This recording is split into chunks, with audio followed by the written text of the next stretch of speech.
Wherever you may be headed on this Tuesday morning, 256-576-4977. That is the number to the Neighbors Wealth Management Hotline. And boy, oh boy, yes, we have got a lot of stuff to get through today on the show. A lot of it does center around college football.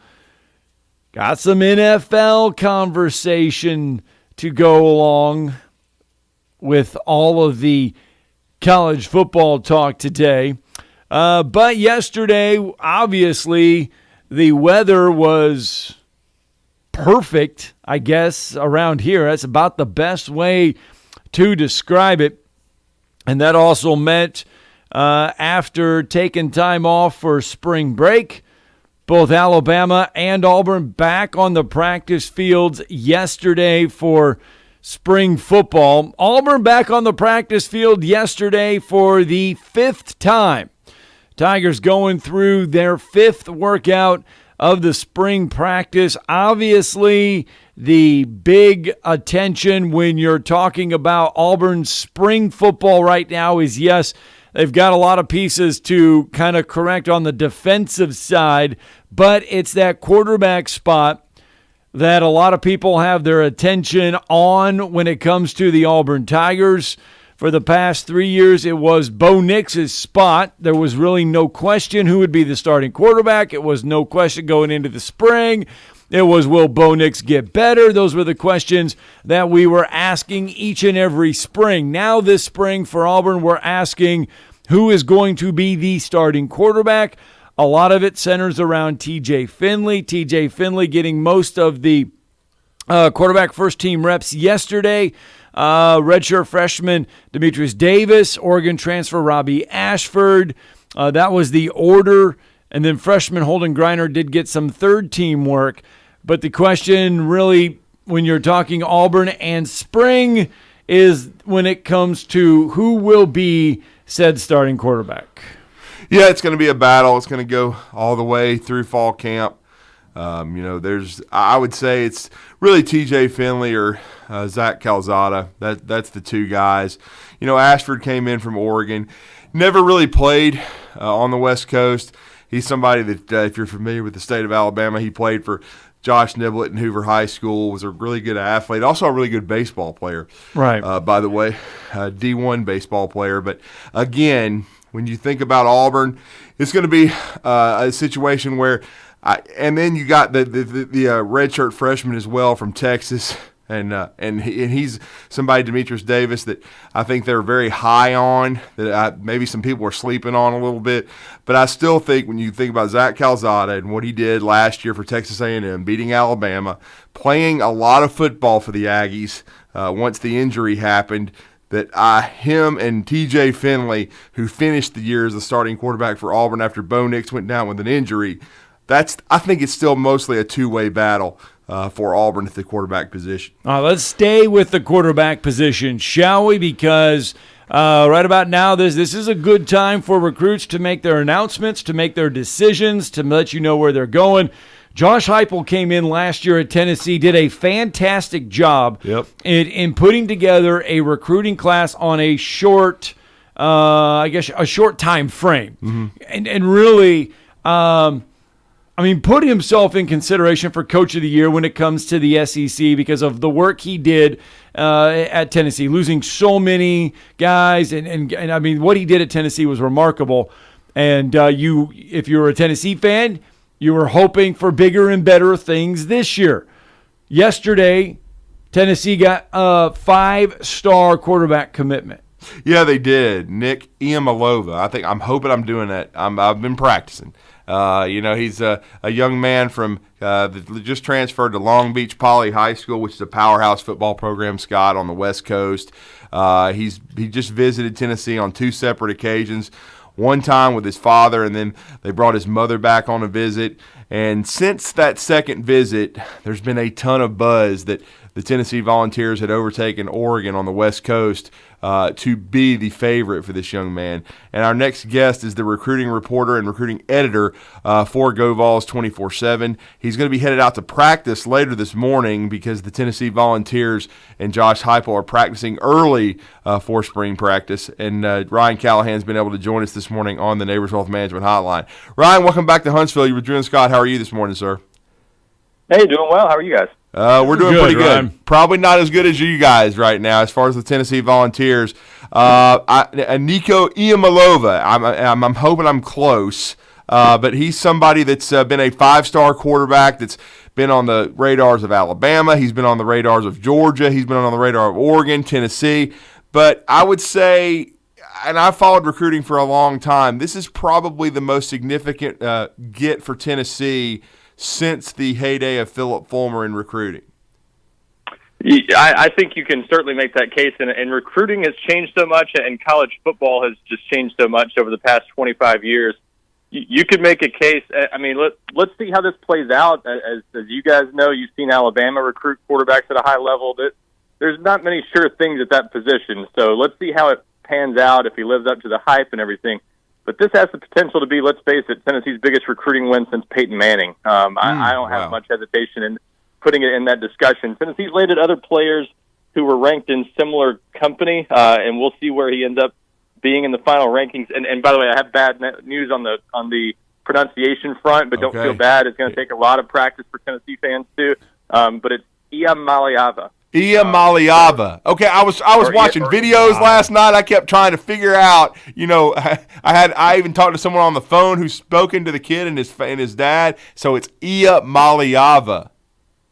Or Iamaleava. It's that A sound on the E. So Iamaleava. So it's gonna be Tennessee's Tunga Vailoa. Let's face it. Definitely. Well, I mean. But and also on the tongue twister front, he's a relative of DJ Uiagalelei, the quarterback at Clemson. So some serious quarterback talent in that family. But Uiagalelei may be a good example of why you don't assume anything at the quarterback position. It obviously hasn't worked out where he's been just a star at Clemson so far. So we'll see how it pans out. But on paper and on film, there's a lot to like about this. And with where Tennessee's been the past decade, just, a lot of that decade just kind of wandering in the wilderness a little bit, this has a potential to be a program changer for Tennessee. We'll see if it plays out that way. But with this happening early in the recruiting cycle, this could kind of catapult Tennessee's recruiting for the rest of the class. And just with what he means at the quarterback position, obviously, in that Josh Heupel offense, this could kind of take them to another level and certainly gives them a future with Hendon Hooker on the way out after this year. Now we sort of know what their quarterback position might look like for the next few years. Yeah, you mentioned on film, impressive Josh Heupel's offense. He fits it. What kind of skill set, what is he going to bring to that Josh Heupel offense? Well, if anybody hasn't checked out his film, he's fun to watch. There's really nothing he can't do. I would say he's right now a better thrower than a runner, but he's a very capable runner. Interesting background because he's also a high-level volleyball prospect. You don't see that there you a go, whole Scott. lot. No, well, that means the athleticism is there. Yeah, there you go. Absolutely, great athlete. He's 6'5". I've been around him in person. He is a big, lanky kid. He's got a frame that's easily going to add more weight once he gets to college, especially. And he's only started for 2 years in high school, so this isn't a guy who's been just trained his whole life to do this.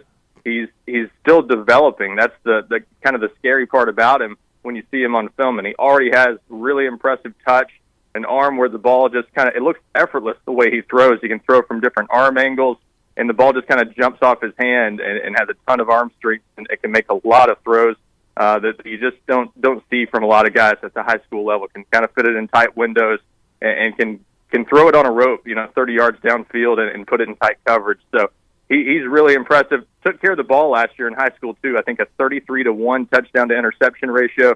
So really just a lot to like about his game. And the thing about him, you hear a lot of discussion of this quarterback class. It's very good at the top. You've got Arch Manning, obviously the big name, and then Malachi Nelson, another five-star who's committed to USC right above him in 24/7 sports rankings. But we have Iamaleava currently as the number 3 overall prospect in the class. Those three guys, you hear different arguments for each of them as the number 1 player in this class. And the thing you hear about Nico is that he's got maybe the most upside of the three. So he's still not where his ceiling can be, but if he reaches his potential, he's potentially as good as any of them. And the comparison from one of our analysts, Greg Biggins on the West Coast, is Marcus Mariota. I'd say that's a decent comparison for his skill set, what you're looking at if he lives up to the potential and continues developing. Well, I mean, and I know Greg Biggins. He's as sharp as anyone. He's been doing it for 20-plus years on the West Coast. There's nobody as plugged in as he is. But with Iamaleava coming on, this is a huge get for Josh Heupel, no doubt about it. And I would think the repercussions and the ability to maybe bring some players along with him would have the Tennessee fans excited. Well, no question, and the wheels are turning in people's minds to who Tennessee can get as a result of this. The good news for them is there's plenty of time. You're getting them in March. You don't have to wait until the fall or the late summer months to get somebody. So he can spend a lot of time on recruiting other guys, and we'll see where it gets them. But just off the top of our heads, we know of a couple, at least big-time receiver prospects that Tennessee should be at least more in the mix for going forward. They were already in the top 5 for Carnell Tate, a 5-star receiver from IMG Academy down in Florida, originally from the Chicago area. Based on everything we've heard, we think this is a big deal for Tennessee in regard to his recruitment. He's definitely keeping an eye on which quarterbacks end up where. I think he had some interest in particular in potentially following Dante Moore, another 5-star quarterback from Detroit. But I think Nico Iamaleava having a chance to join him at Tennessee, that's at least going to improve Tennessee's chances in what's a big-time recruiting battle with Notre Dame, Ohio State, Alabama, and Georgia also being in his top 5. And then another highly ranked guy, Kyler Casper, out on the West Coast in Arizona. We think this helps Tennessee with him, too, based on everything we've heard. He's expected to visit Tennessee for the first time within the next few weeks. So guys like that, other offensive prospects in particular, I think it is going to be we'll see if it's a game changer, but it's at least going to be something that's going to bolster the interest of a lot of players who maybe had a little bit less desire to visit Tennessee. Maybe they take more of a look at Tennessee because this obviously adds to what Josh Heupel has done in that impressive first year last year, as you mentioned. Now they've got a big-time quarterback to put behind that and say, hey, the future looks bright here too, and a lot of guys might visit as a result. Yeah, that first year for Josh Heupel, I know a lot of people they could have arrested and said we lost, upwards of 20-some people, But they went out and put on an impressive record-wise performance last year, and I'm sure that has had a lot to do with a lot of these recruits even looking at what Tennessee's been able to get. I think so, and it's been a gradual build. I think in terms of momentum, they've not necessarily been in the mix for a lot of prospects of Iamaleava's caliber. You've not seen just 5-star after 5-star taking a hard look at Tennessee, but you can see a big difference already in year 2 in the types of players that are looking at Tennessee after a year to kind of catch up for that coaching staff. You mentioned they just kind of came in behind the 8 ball last year. An extended dead period to start their tenure with more than 4 months before players could get on campus and meet them. There were just so many challenges they faced last year and still ended up with a top 15 class on early signing day. And then you get into this year, and now they are in the mix for some 5-stars. Even guys like Vic Burley, a 5-star defensive lineman from Georgia, has Tennessee pretty high on his list right now and has visited them multiple times. So you can see that players are responding to what they've seen on the field from Josh Heupel and his staff, and now again, you've got some results to sell in recruiting too. We'll see what this can catapult them to in the coming months. But it does that they've had some things to sell on the field, and now I think they've got some things off the field to sell to kind of show people that they're moving in the right direction. That this maybe isn't the same Tennessee they've seen over the past several years. We're talking to Ryan Callahan last few minutes from GoVols 24/7, and again, Scott can tell you that I said all year. That if Josh Heupel won 7 games, he should be Coach of the Year, and I think they did a great job. Really should have, won the bowl game, the Music City Bowl, to go 8-5. They had some interesting officials calls in that game against Purdue, but let me say this, and for our listeners, Ryan, can you give us a synopsis of how this recruitment developed? I mentioned as you were coming on, I think he had 2 separate visits with his family. How did this come together for this early commitment so quickly for Tennessee? Yeah, several things that played into this. First of all, Tennessee was after him for a long time. They set their sights on him back in May. So he's been their top quarterback target really ever since then. They were in on other guys too, like Dante Moore, but it was pretty clear from the start that Nico was the guy Tennessee wanted. For a while they couldn't get him on campus. They spent almost 6 months or about 6 months trying to get him to Knoxville before he finally made it for the Vanderbilt game at the very end of the regular season. And that visit really put Tennessee pretty quickly in the mix. It made a big first impression. It got a lot of attention for even a game day visit during the season. It seemed to make an impact. And so we thought Tennessee was a real contender moving forward. Then you started to hear some Oregon buzz when he visited there in January. And Oregon made a lot of sense. I mentioned Marcus Mariota as a comparison for him. That's also a guy that Nico grew up kind of idolizing. He liked Oregon. Obviously they've got the Polynesian culture at Oregon, certainly more so than Tennessee does, that made him feel comfortable there, I think. So there were reasons to think he could end up there. But the thing we heard for, really the past 6 months about his recruitment was he wanted to play in the SEC. And you don't always hear that about West Coast guys, but I think he always had a lot of interest in playing in the SEC. Alabama and Georgia, as we mentioned, were in it before, and were in his top 5 that he named last week. I think he had a lot of interest in those types of schools, and Tennessee offered a bit of a different opportunity in a way. There's no question he's going to have a great chance to be the guy at Tennessee. I think you could at least argue he would have faced some competition at other schools, and would have had maybe a not as clear of a path to being the guy, but he's got a chance to be the big man on campus really for the minute he walks into Tennessee because of just the lack of big time talent they've got on the roster right now. So I think he's intrigued by the chance to build back that program, and his family just fell in love with it. You mentioned that last visit. They were back in town the weekend of March 5th. Spent more than 3 days in Knoxville. It was a rare, unofficial visit where they just rolled out the red carpet and in every way possible explained to his family how big of a deal he could be for this program. And Tennessee really put on a good show. Everything went well for them that weekend, and everything we heard coming out of that visit was, hey, Tennessee's now the favorite, and it kind of came together pretty quickly, but Tennessee sealed the deal, and now is obviously in a much better position moving forward for just recruiting overall, having a 5-star quarterback to kind of head things up and do some peer recruiting. Yeah, they do, and of course, you mentioned, I thought you put it succinctly, you said the recruiting has changed a lot in 25 years. It's changed a lot in the last 2 to 3 years, and we know the stories out there, and of course right now you have to adapt to what's going on, and NIL is a big part of this, and Tennessee has been aggressive in putting together an NIL deal, I think, for this young man as well. We don't know, we've heard all the rumors about the amount, but still I think they've handled this the way that you have to adapt or get left behind, and Tennessee's been aggressive. They have, and it's funny how that works because 4 or 5 months ago we were hearing a lot from fans about, well, Tennessee's losing recruiting battles because of NIL. They're behind in NIL. So we've heard this, and it seems like that's the new way of the world. That every recruiting battle that's won or lost, everyone's going to kind of point to NIL, and it's going to be the increasing reality, I think, of what recruiting is and has become.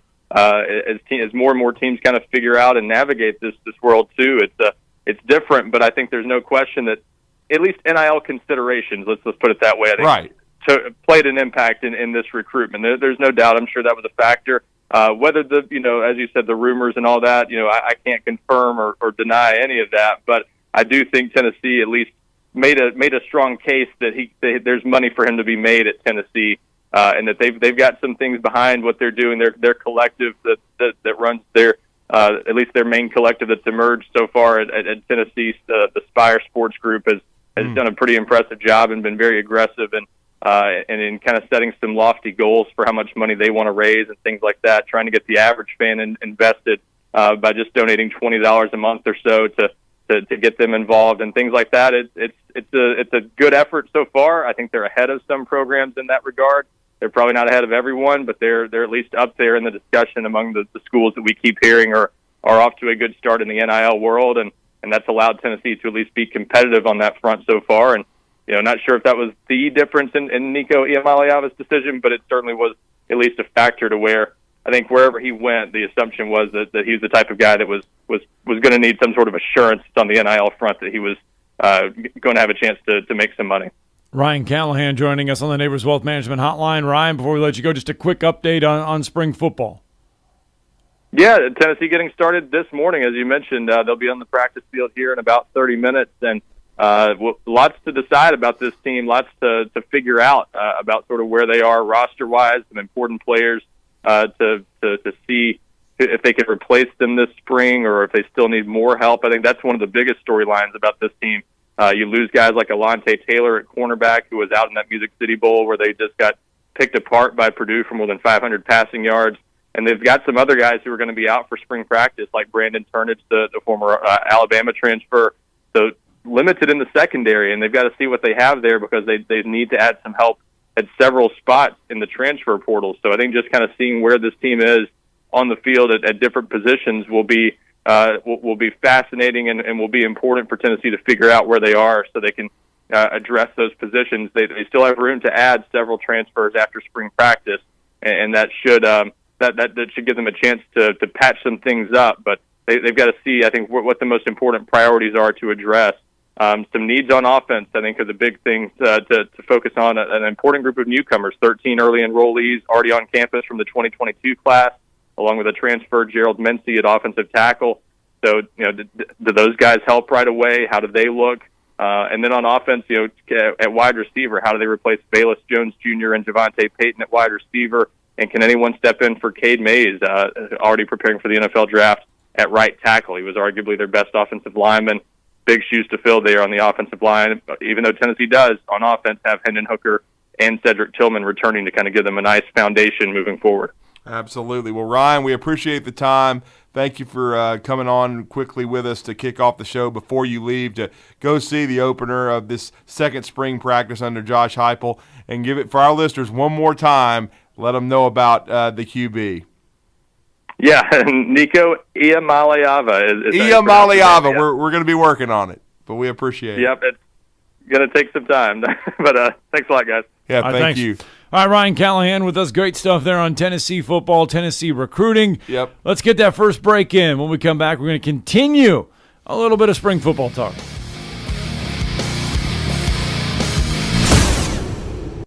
You're listening to Talkin Ball on 97.7 ESPN, The Zone. You want the right specialist for your recovery. At SportsMed Orthopedic Surgery and Spine Center, we understand every body is different. Your muscles and bones are unique, as is your body. Our SportsMed specialists offer innovative treatments and minimally invasive procedures, allowing you to quickly return to the life you love.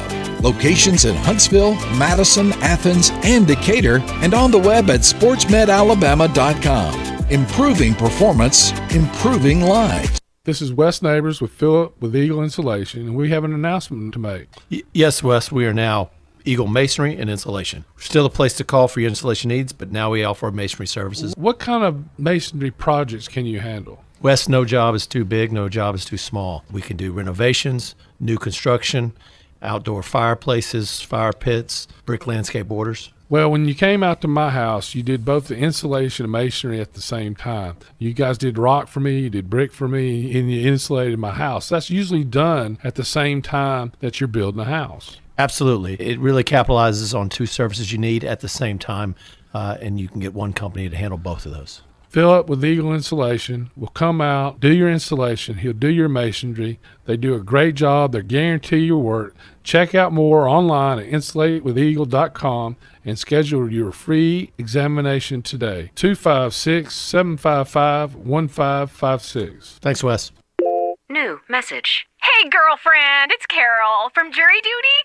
We never actually spoke, but I saw you ordered the same hoagie as me at lunch. What are the chances? Anywho, I heard you just got a boat. We should totally grab some hoagies and take it out for a spin. When you get a boat, you also get new friends. Make sure Progressive's one of them and get coverage today for as little as $100 a year. Do I want to feel the wind in my hair? Guilty as charged. Oh, seriously, let's ride on your boat. Progressive Casualty Insurance Company and affiliates. Annual premium for basic liability policy not available in all states. Redmont Vodka and Vulcan Gin. Alabama-made premium quality spirits owned by our very own Charles Barkley. 8 times distilled, gluten-free, and non-GMO. Whether you choose to sip Redmont on the rocks or blend it with your favorite mixers, you will definitely be able to taste the difference. Pick up some Redmont vodka and Vulcan gin today. Available in ABC stores and package stores. For more information, visit us at RedmontDistilling.com. Also, follow us on Instagram at Redmont Distilling. Support local, enjoy responsibly. Tom Luganbill here for my friends at Woody Anderson Ford. Bobby White and his team take great pride in their service department, and you can see it the moment you walk into those beautiful new service lanes. And just like a championship team, they all work together to make sure your experience is second to none, whether you drive a Ford or not. Also, check out the gold certified pre-owned inventory at Woody Anderson Ford for great deals every day. Stop by and see them at Jordan and Sparkman or at Woody Anderson of Madison on Hughes Road, or visit WoodyAndersonFord.com. Just got a wreck at Winchester and Moore's Mill. It's coming in as a no injury. They're moving it to a parking lot. Had one at Braves Drive in Moore's Mill that did have an injury. Still may be trying to get it wrapped up. Everything else looks pretty good at this point. I don't see any other snags for you. You be careful as you make the rest of that trip in. Officers, construction workers, and first responders put their lives on the line every time they step on the roadway. Why not make it safer for them? Move over. It's the law. Captain Nick in the 72 and Jeff, Popeye Skywatch Traffic Center. So who is Wes Neighbors? He's going to put an ass whooping meter on next year. Does Wes know? 1 or 2 or 3 cans of whoop ass. We can all figure it out. Weekday afternoons, 97.7 ESPN, The Zone. This is Eli Gold, voice of the Alabama Crimson Tide. Now more of Talkin Ball with Scott Theisen and Drew DeArmond on your home for Crimson Tide Sports 97.7 ESPN The Zone. Roll Tide. Hi, welcome back to Talkin Ball 97.7 ESPN The Zone. It is 7:29 on a Tuesday morning. Welcome in, and everyone may want to pay attention. Be weather aware today. The chance of severe weather rolling through our area later this afternoon, evening, could be potential. So just be weather aware on this Tuesday. Alabama back on the practice field yesterday, coming back out of spring break. We told you Auburn was back for practice 5. Alabama was back on the practice field for its second of 14 practices. They got in a little work in the spider pads yesterday. Will Anderson talking a little Crimson Tide football. One of the biggest things that I think we came to agreement about when we all met was just everybody being bought in, everybody being committed. Nobody's looking to take the short route out. We know what we did last year. We know what we have to work on. So everybody just be bought in and committed to what we have to do. You guys got leaders and playmakers at every level of the defense with you and Henry and Jordan. What's this defense capable of, you think? I think we're capable of being better than we were last year. I think towards the end we started to gel a little bit more, and I think we just want to roll that over in the spring. I think that's one of the biggest things. Just keep gelling, keep molding together, everybody playing together, everybody playing fast and physical. All right, we're not going to see how good this defense is in spring football because it's spring football.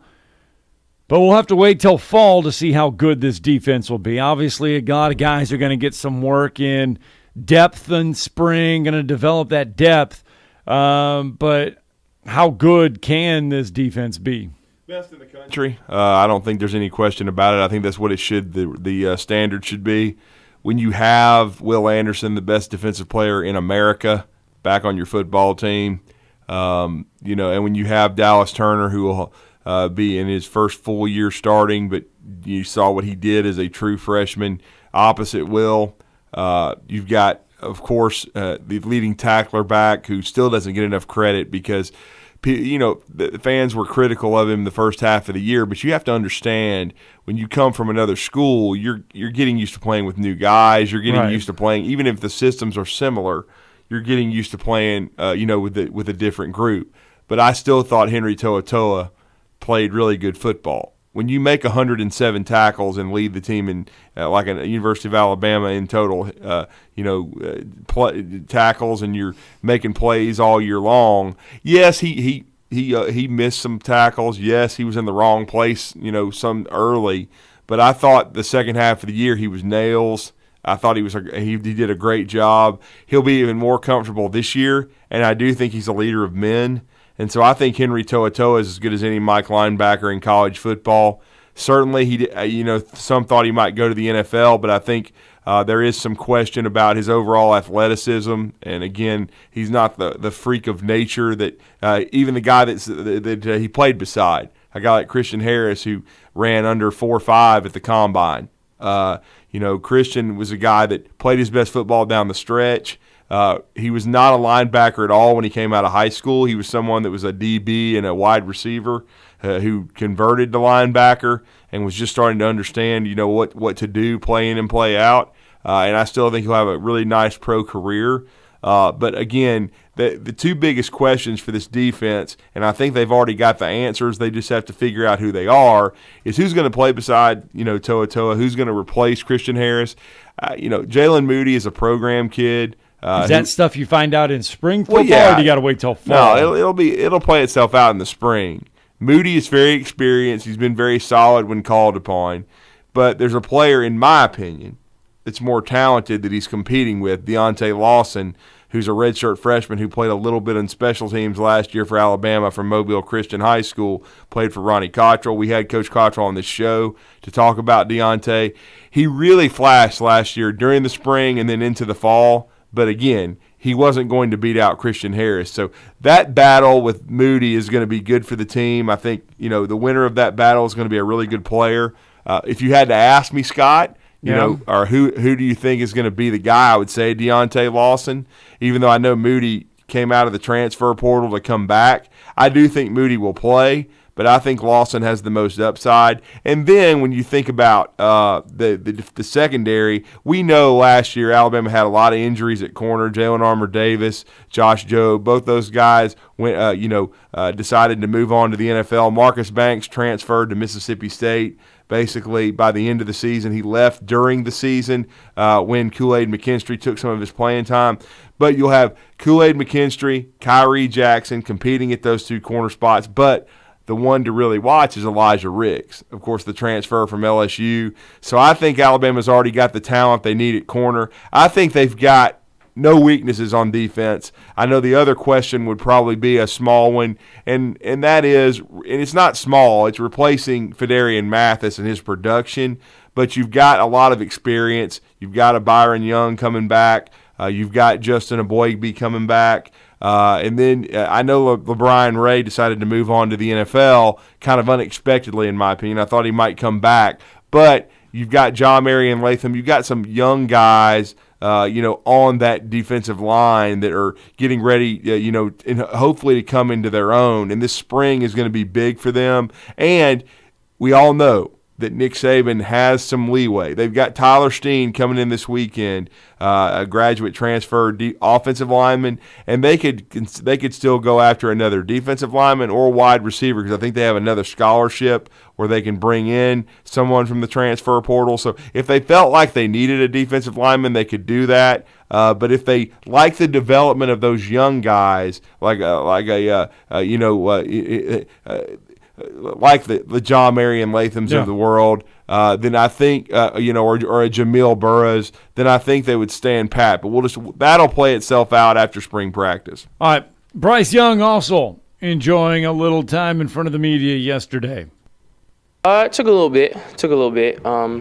Anytime, obviously, something as national championship, that's something you dream of, something you work for, and when it doesn't go your way, it hurts. It hurts a lot. And, for me, it was kind of trying to transition from, the emotions of the game, the immediate emotions, to, the anger you feel at yourself. And, you look back and wish you could have had plays back, moments back. And then you kind of have to snap out of that and then transition into, okay, it is what it is. You can't time travel. So, what am I going to do to improve, to get better, to learn from those mistakes? So, it's really been the process of turning that page for me and not looking at it as you want it back. But all right, I did this. That wasn't successful. What can I do to grow? And this is exactly what spring practice is for, is an opportunity for everyone on the team to get better, evaluate what they did last year and see what they can improve on. And I'm excited to get that process started.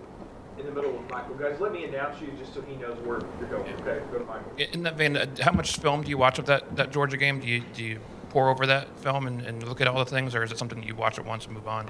Yeah, I watched it once immediately, kind of following, and then that was more so just trying to look at everything, trying to process everything, and then I actually just watched it again recently, and this was just I watched a few. Just more now for self-scout. It was just a part of something that I watched for my self-scout stuff. So, now it's just, again, it's about looking at, everything that I didn't do well last year and then, learning how I can improve that. Bryce Young talking just a little bit there about reflecting about the national championship game.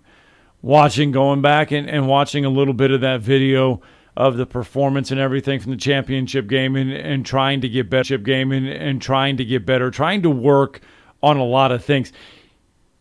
He's going to have a lot of eyeballs on him. He had a lot on him last year, but he's going to have even more this year, being the returning Heisman Trophy winner, the expectations of that offense, everything that has gone on with Alabama. He's going to be scrutinized even more. We saw it. We saw it with Jameis Winston after he wins the Heisman, comes back to Florida State, scrutinized to the nth degree because he's a returning Heisman winner. Expectations are even more. People want more from you after you win that Heisman. They do, and he, of course, we remember he didn't have as good a year statistically. He threw 1 billion interceptions. I forget how many it actually was, but it wasn't great. I think he led the nation in picks. It was kind of a foreshadowing of the 30 interceptions he had with the Tampa Bay Buccaneers. And it's interesting. He's coming back from an ACL of his own and just got re-signed by the Saints to a 2-year deal. So I guess they're going to roll into this next season and give him another shot to be the starting quarterback for the New Orleans Saints. Be interesting to see, without Sean Payton there, who's a quarterback whisperer, how that New Orleans Saints football team develops. And how Jameis Winston does. But with Bryce Young, you only get better with experience. And, certainly he didn't play as well as he would have liked in the national championship game. But a lot of what quarterbacking is what you have around you. There was a lot of injuries around him, and he continued to, compete at a very high level. When he had all his guys around him, he played very, very well against Georgia in the SEC championship game for especially that first half in the second quarter until they lost John Mechie. He had both the big-time receivers healthy in Jamison Williams and John Mechie, and he lit Georgia up. And even without Mechie in the second half with J-Mo, he was able to put up huge numbers and play very, very well. You had the Slade Boldens and others that stepped up, and the Ja'Cory Brookses started to emerge. Now they won't have Ja'Cory for the spring. That's unfortunate to continue to get some chemistry with Bryce, but they do have Jermaine Burton from Georgia, who is going to be, I think, a big part of this offense. I'm anxious to see number 82, and that's Aaron Anderson from Edna Carr in New Orleans. How is he going to step up? JoJo Earl, who got hurt, and if you remember, missed several weeks. Scott, after late in the regular season, he was injured, so he didn't get a chance to become a big part of this offense. There's going to be a lot of opportunity to play with Bryce Young. Trayshawn Holden, his roommate, I know he's got the most production returning of all the wide receivers, but that's not a lot. But again, I think the talent's there. They just have to hash it out. Then Ajay Hall. Is Ajay Hall going to use this as a springboard to seize playing time, or is he going to get left behind? And because if he continues to have the maturity issues, if he continues to not practice well or stay in the doghouse with the coaching staff, there is so many receivers that are coming into this program. Some of them enrolled early, and then you've got like a Christian Leary who played some running back last year because of all the injuries. He'll be back at wide receiver. It's going to be really those receivers that end up earning roles and playing a lot are going to be the ones that show the maturity and that go out and do things the right way in practice. I think, the talent level of a lot of them is going to be very similar, even though I think a guy like Aaron Anderson does have some special tools. I think JoJo Earl has some special talents, with his elusiveness and things of that nature. But again, the margin for error is not going to be a lot. So you're going to have to go out there, practice well, catch the football, and the scrimmages, starting, in later this month are going to be huge too. And then we're going to have one with the Coaches Clinic on April the 9th, and then A-Day on Easter weekend of April the 16th.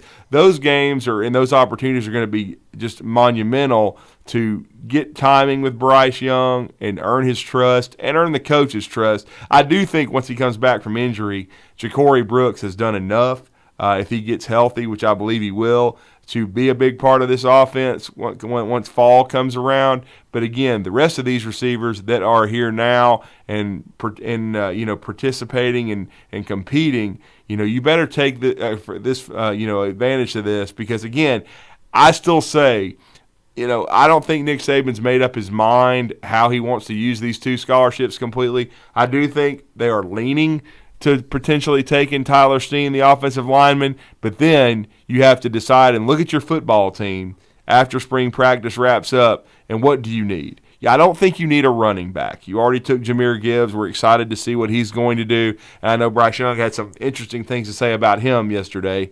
But the biggest thing, too, is are you going to take another wide receiver? Do you think you need one? Because last year at the end of spring, Nick Saban decided they weren't explosive enough. So they went and got Jamison Williams. Is it another wide receiver, or do you think you need a defensive lineman or somebody of that ilk to come in? So you're going to use the scholarship, I would think, but you're going to have to decide what position is in the biggest as far as need for you. And of course, you have to find the player that you think fits that's in the portal. But again, that's what's going to be interesting, is how these wide receivers compete and how they develop under Bryce Young in the spring. All right, there you go. Alabama back on the practice field yesterday for the 2nd of their spring workouts. Auburn back on the field yesterday for the 5th of their spring workouts. So spring football hitting the field in full force all around the SEC. And speaking of football, for NFL free agency, I know, Scott, this is just going to stun you here, but Leonard Fournette had visited the New England Patriots yesterday. Yeah. Obviously, Tom Brady, his quarterback with Tampa Bay, made a phone call because Leonard Fournette just agreed to a 3-year, $21 million deal to return to the Bucs. So he's not going anywhere. Yeah. Well, speaking of the NFL, we got a lot of NFL stuff to break down. We'll do that when we return after this quick break.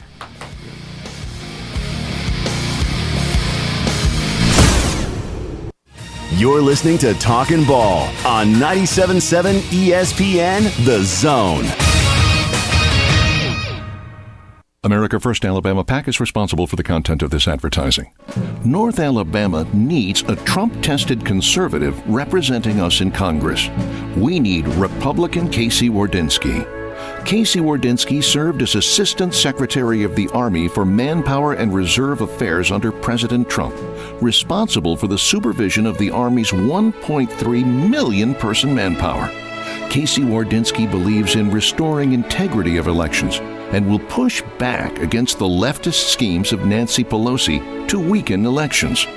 Casey Wardynski also agrees with President Trump and will fully fund the wall and finish the job he helped to start. Casey Wardynski will fight the socialist left, who are tearing down monuments and statues that memorialize America's history. Enough is enough. It's time to drain the swamp and send a Trump-tested conservative to Washington. We can count on Republican Casey Wardynski.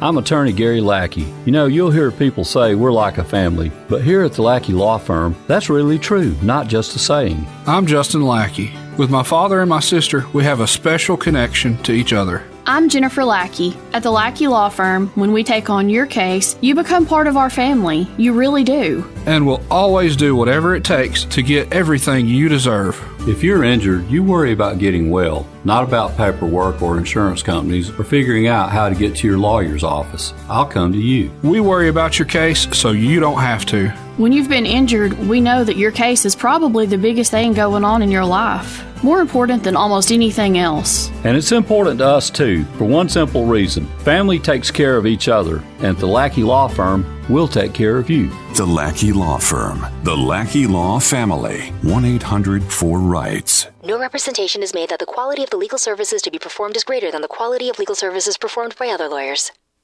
Hey, Bobby White from Woody Anderson Ford back again to talk to you about how easy it is to make a custom factory order. Just click WoodyAndersonFord.com, hit the top banner, then start making your selections. It's really simple, and you'll end up with the exact vehicle you want. Not only is there no extra charge to custom order, but at Woody Anderson Ford, we'll take 5% off MSRP on top of any additional factory rebates on the 2022 F-150, Bronco Sport, Explorer, Expedition, and Ranger. Another option for you is a certified pre-owned. We have over 100 Ford Blue Advantage certified pre-owned models to choose from. Our Ford Gold certified are low mileage, gently used with great warranties.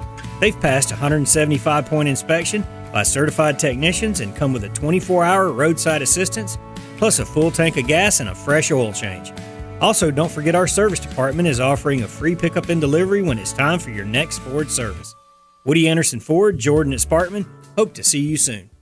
This is Wes Neighbors talking to Chris Haygood of Bob Wallace Appliance. Chris, what sets you apart from other appliance dealerships? Wes, these appliances are going into the most used room in your house, your kitchen. The way we have these appliances displayed, it's easy for you to visualize how they'll look in your home. Wes, what sets us apart is the people. They're well trained. In fact, they live and breathe these appliances. And if you need service, you'll really appreciate our parts department. Contact Bob Wallace Appliance at 256-533-2121.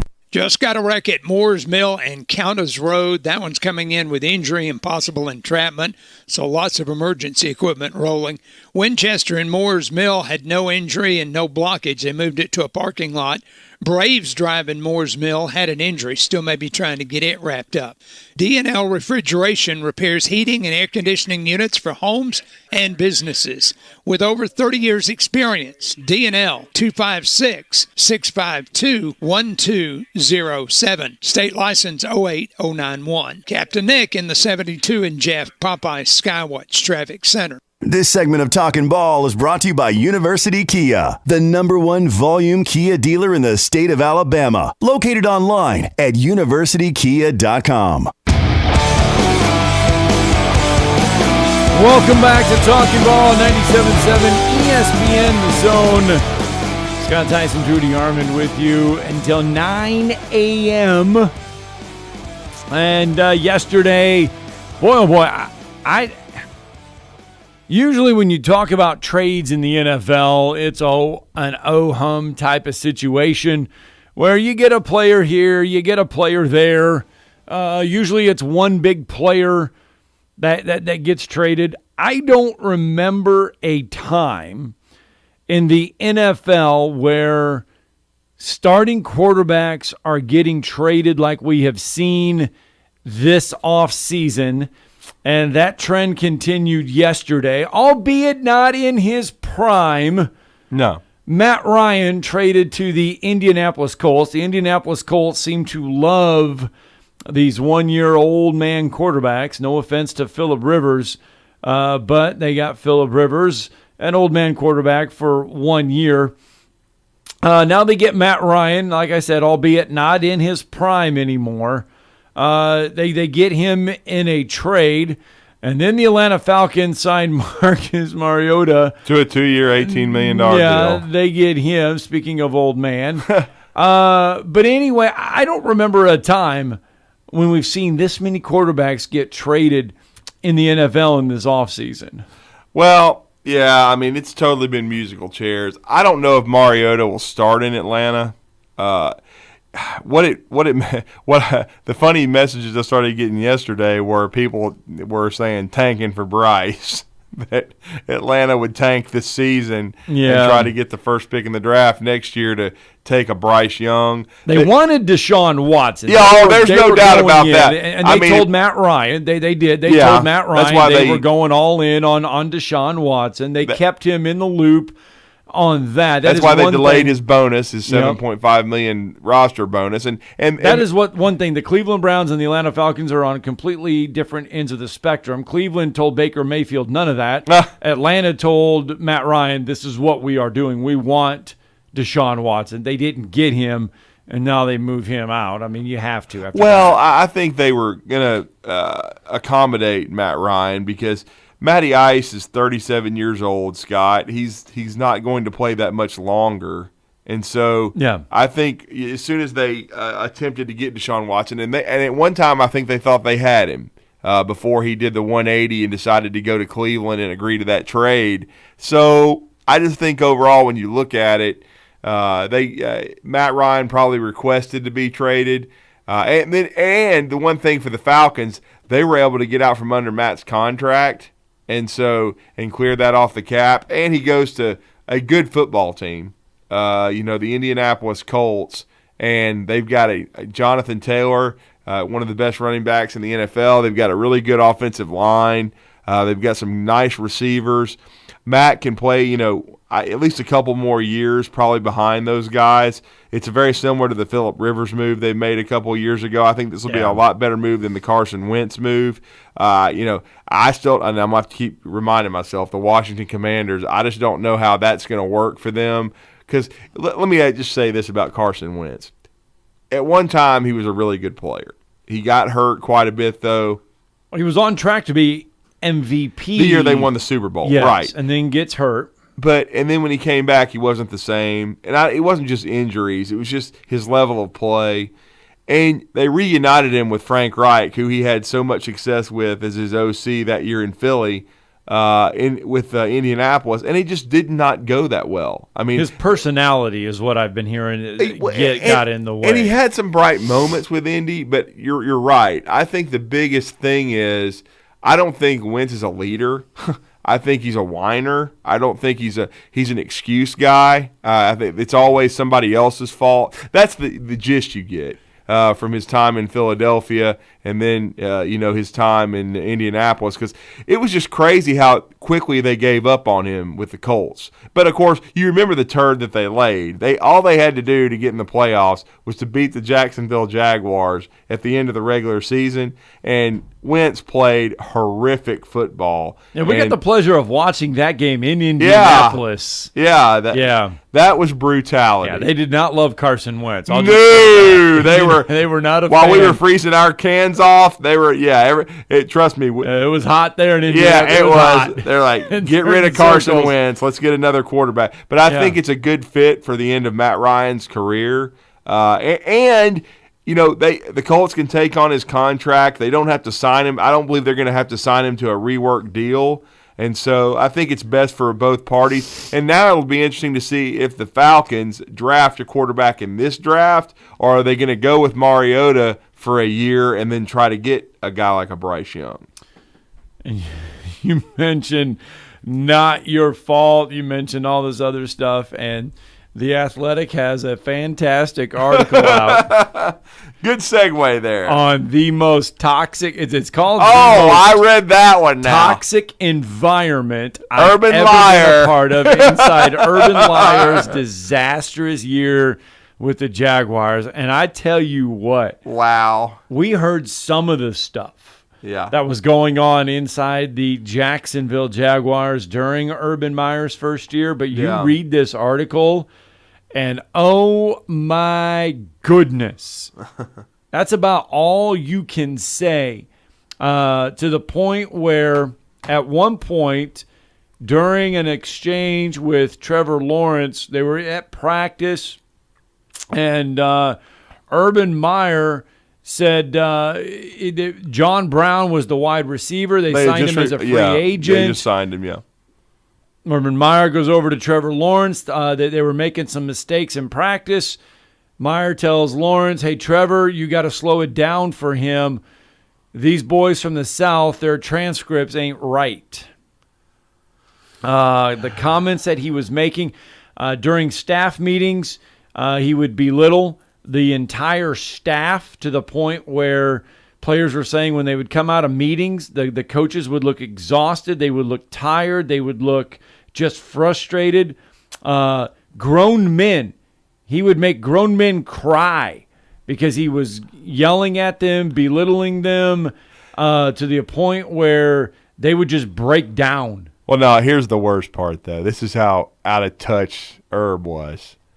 Herb didn't even know who Aaron Donald was, bro. He was like, who's this 99? I hear he's pretty good. I mean, Herb, sober up, bro. Whatever nerve medication you forgot to take or whatever. I mean, are you just that arrogant, or is it that stupid? Or, I mean, what? Let's be honest, the guy's a clown, okay? He is an absolute joke. I mean, he was a great college coach at one time. I think he's lost his fastball. I don't think he can still do it. I think he's a piece of trash, to be honest with you. I've always heard he was trash. I mean, I still believe that as a person. Yeah. I don't think he's a good person at all. I think he's a scumbag. And read this article, and I mean, Urban Meyer's not going to get another chance in the NFL. No, he doesn't deserve this article. one. I mean, it is. He never should have been hired anyway. I knew he was going to be an unmitigated disaster the way he's wired. And again, he did a great job in college. But here's the problem, and some of those situations are why he doesn't last in college either, Scott. Yeah. Where he flames out after 5 to 7 years because people get tired of his BS. They probably get tired of his browbeating and his, the way he coaches. His coaching style, I don't think he's ever really changed it. And apparently some of this stuff now was going on at Florida. There was a thing called a group circle at Florida. A lot of this stuff came out after this article, that if you were inside this group circle at Florida, you didn't get drug tested, or if you did and you were inside the group of circle, he would do everything he could to hide the drug test and the positive stuff if you were inside the circle group. The special group. I don't doubt that at all, because the worst thing I know about Urban Meyer, he does not care about character because he has none himself. All right. We've got a lot of character. We do. And we're going to show it off in hour number 2 when we return. Are you tired of chasing a roofing contractor to show up on time, or even show up at all? I'm Sam Fleming with Fleming Roofing and Restoration. Our motto at Fleming Roofing is we show up. Our goal at Fleming Roofing is to provide the reliable customer service that you deserve, and we have the resources to meet all of your roofing needs: residential, commercial, industrial, replacement, or repairs. We are manufacturer certified for roof coatings, single-ply membranes, and asphalt shingles. Whenever you need a roofing professional you can count on, call Fleming Roofing and Restoration. We are committed to finding the solution that meets your needs. We don't have quotas or heavy-handed sales tactics. Fleming Roofing, we have expert experience. We show up. Free estimates, residential, commercial, industrial, replacement, or repairs. Check us out at FlemingHSV.com. FlemingHSV.com. When you need a quick response, it's Fleming Roofing and Restoration. We show up. WZZN, Union Grove, Huntsville, Alabama. 97.7 ESPN, The Zone. Good reported with injuries. Moore's Mill near Countess, injury and possible entrapment. Winchester and Moore's Mill went to a parking lot. Braves Drive in Moore's Mill had an injury, but it should be close to clearing. The flounder fish sandwich is only $4.49 at Popeyes. You can make it a combo for $6.49. Popeyes, University in Jordan, 72 in Jeff and North Parkway. Captain Nick in the Popeyes. Across North Alabama, southern Middle Tennessee, sustained winds 20 to 25 miles per hour, wind gusts 30 to 40 miles per hour. Showers and thunderstorms will move into the Tennessee Valley as we head into the middle and later part of the afternoon. That activity is going to continue as we head into the evening. Some of those storms could pack a bit of a punch, being on the strong or severe end of the spectrum. Looks like our biggest concern is going to be heavy rain and some damaging winds. I'm Chief Meteorologist Jordan Dressman on your home for ESPN Radio, 97.7 ESPN The Zone. This is Brent Musburger's VSiN Action Update on 97.7 ESPN The Zone. Heads up, sports bettors. Right now you can try VSiN All Access free for 30 days with no credit card required. Visit vsin.com/free month to sign up now. NBA tonight, the Hawks on the road against the Knicks. Atlanta a 1.5-point favorite on the road. The over-under at 226.5, 6:30 tip-off. Top-seeded Gonzaga still the favorite heading into the Sweet 16, plus plus 225. Arizona and Kansas each at plus 500 behind them. Houston plus 800 and Purdue at plus 900. Phil Mickelson will not compete in next month's Masters in what would have been his 30th Masters start. The announcement came Monday. Mickelson had been at plus 10,000 odds. John Rahm, the odds-on favorite, at plus 850, followed by Colin Morikawa at plus 1,100. Jordan Spieth and Justin Thomas each at plus 1,200. I'm Trey Westerberg, 97.7 ESPN The Zone. Log on today, 977ESPN.com.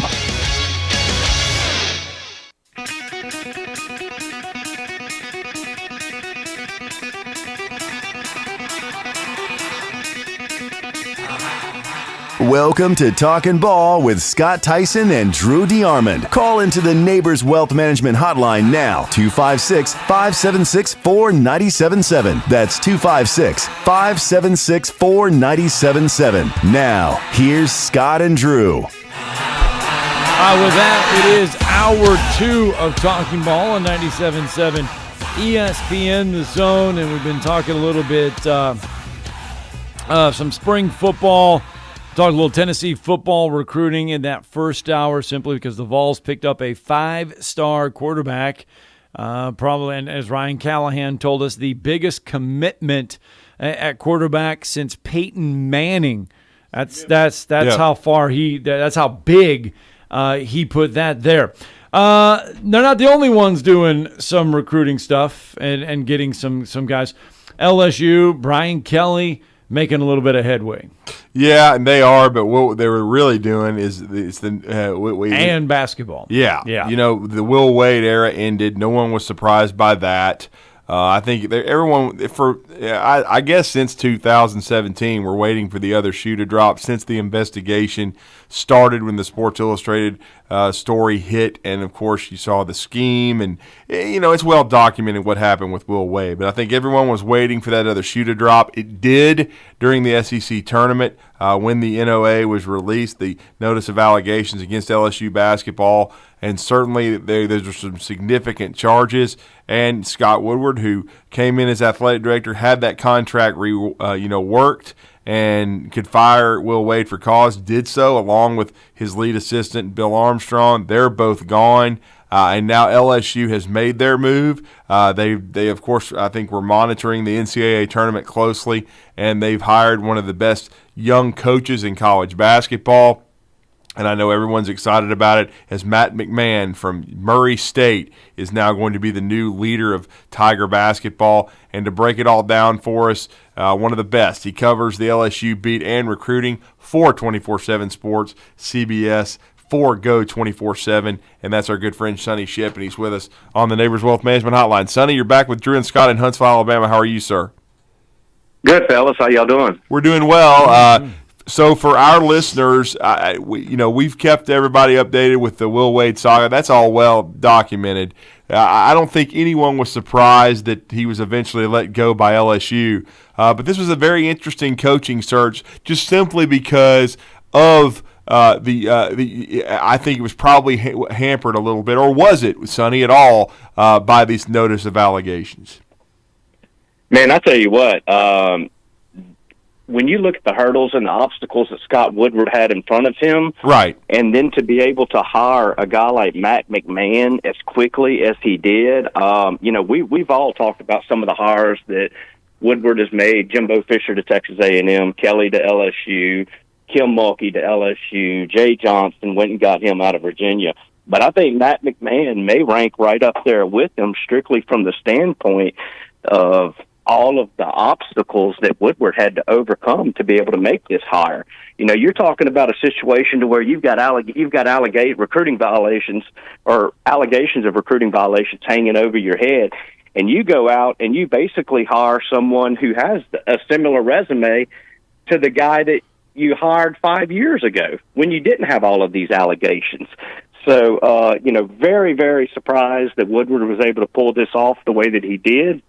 And I think if you're an LSU fan, you've got to be absolutely ecstatic that you were able to get a guy like Matt McMahon, considering everything that's, the dark cloud that's hovering over you right now. Yeah, I mean, when we started looking at who would consider taking this LSU job after all of the allegations coming out against Will Wade. You're like, oh my goodness, this LSU basketball program, I mean, who would really want to take this job, because it's going to be an uphill battle. But I mean, it looks like he probably got either his first choice or second choice right out of the gate. Hey, man, I say this a little tongue in cheek, but not a whole lot. I sent a text to my buddy Shay Dixon, who I work with. He's been on your show and stuff before, and I told him, I said, Dale Brown may be the top candidate right now. He may be the only guy who would want this job. Can Scott Woodward convince Dale? Okay, Dale, can you come in? Can you give us 2 years until we can hire someone? And there was actually a little part of me, I think, that was trying to talk myself into that scenario. But, that's kind of the thinking. It's like, okay, would John Brady come back and do this for a couple of years? What guy in their right mind would come to a program that's probably looking at 2 years before you can go back to the postseason, just if you're looking forward to trying to predict what some penalties could be. And, in my mind, I said, okay, the only thing that's going to be is money. And so I'm very anxious to see how much money Scott Woodward had to throw out there to overcome, the potential sanctions that are looming. Well, and would it also be some guarantee clauses in the contract from as far as years standpoint? Because I would think you would have to give him an ironclad guarantee money-wise and several years on the contract, Sonny, so he can navigate the situation. It kind of reminds me of what Scott Drew inherited. Protect itself, too, because the last thing that you want to do is invest in this for a couple of years. He comes in and things are, and he turns things around a lot quicker than most people expect, and now all of a sudden you've got a blue blood coming at you trying to hire him. Right. So I think LSU has to also do something to protect themselves to where, you're making it very attractive on the front end, but once you start getting into year 3, year 4, to where, any potential sanctions would be lifted, recruiting restrictions would be lifted, and all of that stuff, then, it's got to be enticing for him to stay there, because the last thing that you want to do is have to do another rebuild. Yeah. Well, obviously, just while McMahon that's the upside, that's the big news, the good news. Just take a step back for us real fast and go through the NCAA tournament. How tough was it on the current group of players having to go through the NCAA tournament? Going up against an Iowa State team, which now is in the Sweet 16, but having to overcome everything to play without the coach that was there for the entire year with them, and then get into the NCAA tournament and not have them there. Yeah, it had to be tough. And listening to some of the players, listening to Tari Eason and a couple of the other players in interviews before the tournament and stuff, after Wade had been removed, I kind of started feeling better. I started feeling like, okay, these guys sound like they might come out here and have that attitude of, okay, let's go do this for coach. Let's go shock the world. Let's go it's us against the world mentality. But obviously, you could tell once they got on the court and just the unison wasn't there. They just looked off, and so. When you look back at how much they liked Will Wade, of how much they've had to deal with this since they've been in Baton Rouge, of the talk from the outside and everything, that it was just too much for those kids to shoulder. And it's going to be really interesting now. Going forward. How is Matt McMahon able to? How is he able to re-recruit the current roster? Right. You talk about Eric Gaines, you talk about Brandon Murray, Sharif O'Neal, Mwani Wilkinson, Alex Fudge. You can kind of go down the list of those guys. And, now we give Matt McMahon a lot of credit for, for what he did in recruiting, NBA star Morant over at Murray State. Well, how he is able to recruit these potential starters for LSU next year may rank right up there with his recruiting job that he did there. Yeah, and there's also a couple kids, high-profile 5-star caliber guys that have decommitted in the 2023 class that Will Wade had already was putting in place, because now he'll have to try to re-recruit those guys, no doubt about it. And has there been any thought to about his coaching staff yet? I know that's going to be a big part of it. He's going to I'm sure he may bring some folks with him from Murray State, but he may also have to go outside of his current staff to bring in some new blood. Yeah, because he's going to have to convince those guys of the situation that they're coming into, as well. So, in going out to hire an assistant coach, that's going to be a little bit different than it would normally be for him as well. But I imagine in a situation like this, for an assistant coach to come into a situation like this, they probably have to have a pretty good relationship with the head coach that you're coming into, because you got to put a lot of trust. Mm-hmm. You're putting a lot of trust in the job interview and into trusting what other people say about the head coach and things like that.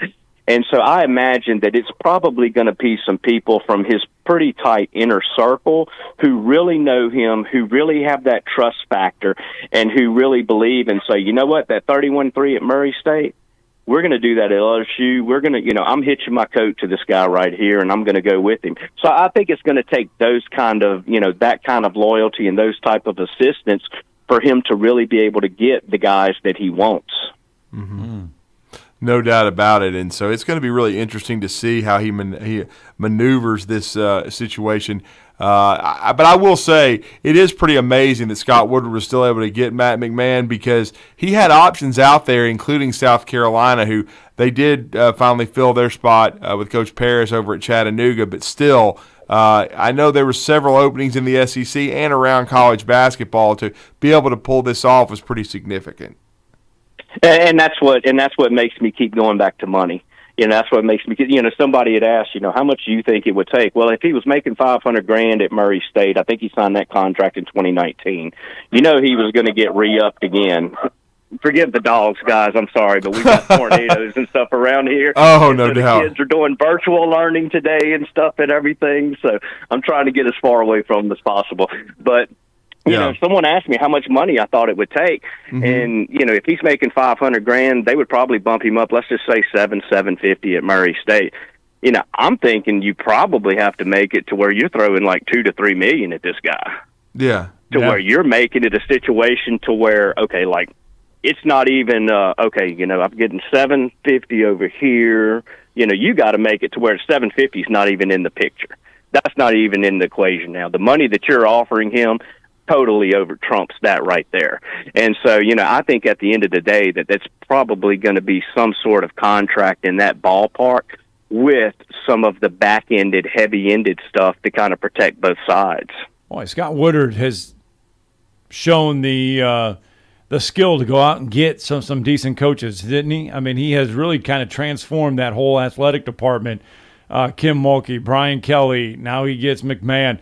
I mean, not afraid to go out and get the right guy or gal for whatever position it is.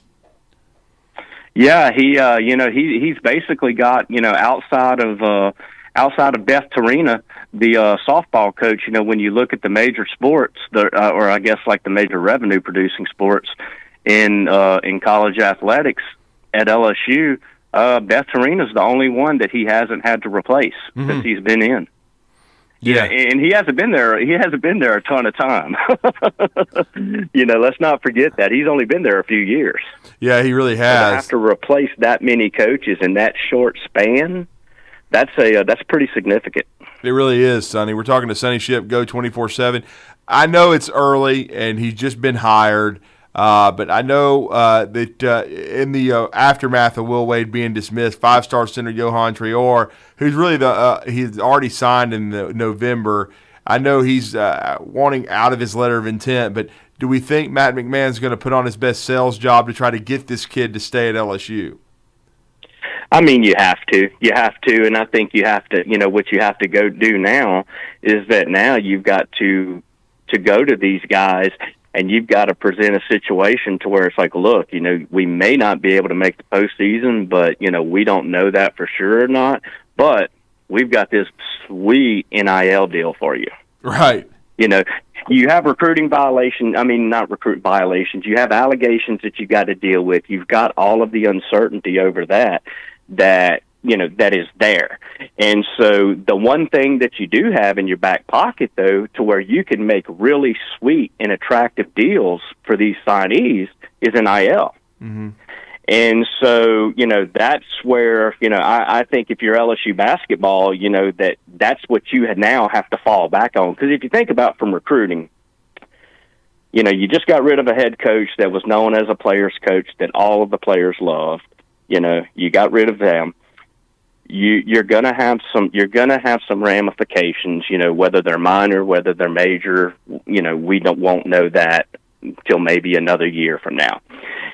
Your facilities at LSU, your basketball facilities, are not among, they're probably not even among the top half of the SEC. Mm-hmm. The Pete Maravich Assembly Center, I think, is one of the most unfriendly fan environments in the SEC. And so when you look, so you don't really have the top-notch facilities you can toss out there to the players either. So I think in the short term, the way that you get those players is you got to do it NIL, and it's legal now. It's legal. So you just got to go. You just got to make a sweet, attractive deal for these players that they look at and they say, you know what, this means a lot more to me than maybe playing one game in March. Mm-hmm. And Sonny, last few minutes with you. I know you guys have monitored this situation as close as anyone. Do we know, and Scott Woodward and Matt McMahon would be in favor of having this whole investigation and the penalties? I think they want to just deal with it and get it in the rearview mirror. Do we know how quickly this resolution may come to pass with this? I know it's the new arm of basically you can't even, and that's the thing, you can't even appeal it. So when do we think LSU may find out their fate? They're saying it could be as long as a year because wow. When you look at all of the level one allegations, I'm sure LSU is going to refute some of them. Mm-hmm, of course. And it's going to be a situation where, there may be, let's say there's 6 teeth to this allegation right here. LSU may agree to 2 of the teeth and not the other 4, which maybe takes it from a level 1 to a level 2 or even lower than that. And so there'll be some finagling back and forth on that end. But it really could be like a year before that, whether you get a 1-year or 2-year postseason ban, as far as, scholarship reductions. But I think basketball is different than football. It's a lot harder to reduce basketball scholarships considering you only have 13. Yeah. You're not working with 85 like a football team. And so, you take away 2 scholarships from football, and that's really not that big of a deal. You can overcome that. You can even overcome 4 scholarships in football and still be respectable, still make the postseason, still make a bowl game. But in basketball, you take 2 scholarships away, and that's big. Mm-hmm. And so, I think when you start getting into the scholarship reduction, mm-hmm. then you really start punishing players instead of a university. Mm-hmm. And so I'm kind of a believer in that, you'll probably see something in the form of postseason ban, but I don't know if you're going to really see too much in the scholarship reduction phase. Mm-hmm. Well, I know, yes. Now that's me spitballing and me speculating. You guys might have more speculation that would make me look like an idiot for saying no, that. No, sir. That's just kind of how that's just kind of how I see it. Exactly. Well, you're always generous with us. I know he was just announced basically yesterday that he was going to take this job at LSU. When is he going to meet the media? When are you guys going to be able to speak with him? Should be soon. I wouldn't. I know that he was at the LSU women's basketball game last night. I saw some pictures circulating on social media and stuff that he was there.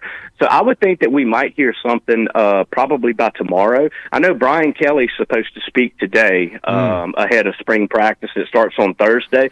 So I would imagine that McMahon, that they would probably schedule him for Wednesday, but we still haven't heard anything yet. Well, we're looking forward to the new era of LSU basketball. Hopefully it won't be as turbulent as Will Wade, but certainly you've done a great job helping us kind of give us some insight into his hire and what Scott Woodward's been able to accomplish. We always appreciate it, and I know we're going to be talking some spring football with you down the road here soon, but let everybody know how to connect with you and all you guys and what you're doing at Go 24/7. Yeah, come check us out, Go247, GEAUX247.com.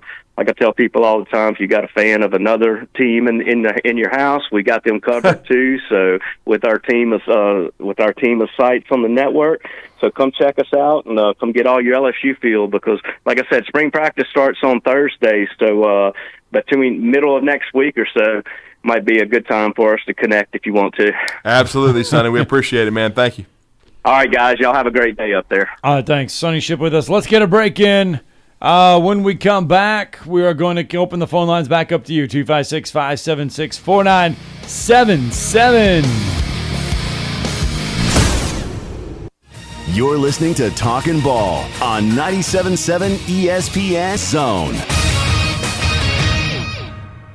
With years of local experience, Ann Adams offers buyers in-depth knowledge of the local housing market and will narrow available properties down to those you'll be interested in so you can save time when shopping for your new home. If you're ready to sell, Ann offers a seamless process using accurate pricing and expert negotiation skills to make sure you get a fair price for your home. Call Ann Adams today at 256-337-2625 or log on bhhsriserealestate.com. This is Wes Neighbors talking to Chris Haygood of Bob Wallace Appliance. Chris, what sets you apart from other appliance dealerships? Wes, these appliances are going into the most used room in your house, your kitchen. The way we have these appliances displayed, it's easy for you to visualize how they'll look in your home. Wes, what sets us apart is the people. They're well trained. In fact, they live and breathe these appliances. And if you need service, you'll really appreciate our parts department. Contact Bob Wallace Appliance at 256-533-2121. New message. Hey, girlfriend, it's Carol from jury duty. We never actually spoke, but I saw you ordered the same hoagie as me at lunch. What are the chances? Anywho, I heard you just got a boat. We should totally grab some hoagies and take it out for a spin. When you get a boat, you also get new friends. Make sure Progressive's one of them and get coverage today for as little as $100 a year.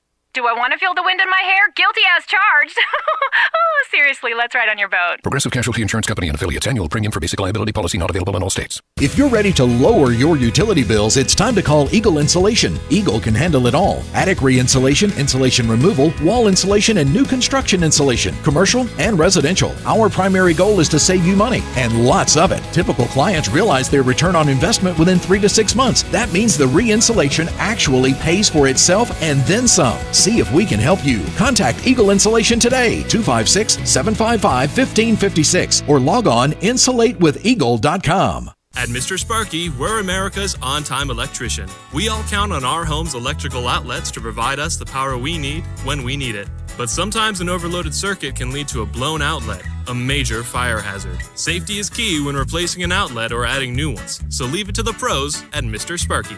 We'll get it done right and get it done safely. You don't have to put up with any malarkey. Call 888-8-SPARKY. Independently owned and operated, licensed in the respective state or county. The PGA Tour's Korn Ferry Tour is coming to the Rocket City.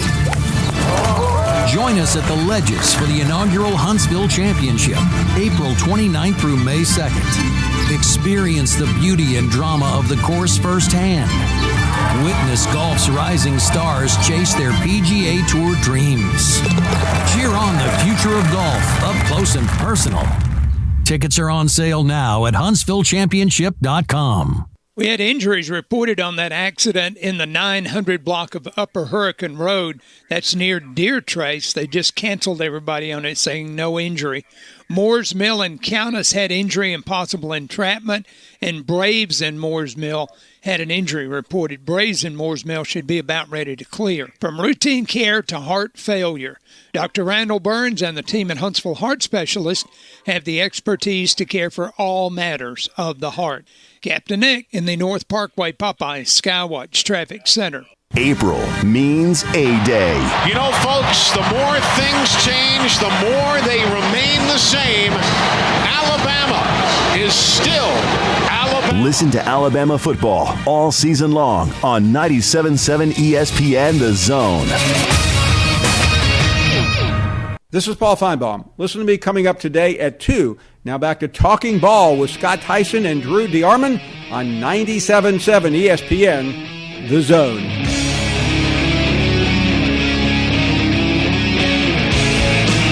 And welcome back. Talking Ball, 97.7 ESPN, The Zone.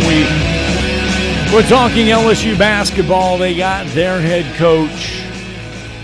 They're not the only ones to get a head coach. South Carolina has their new head coach as well, Lamont Paris. Now, it's pending board approval, which will be approved. Yeah.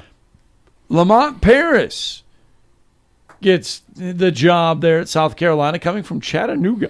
And they had a great run, got back to the NCAA tournament for the first time since 2016, winning that SoCon final, as we saw at the buzzer over the Furman Paladins.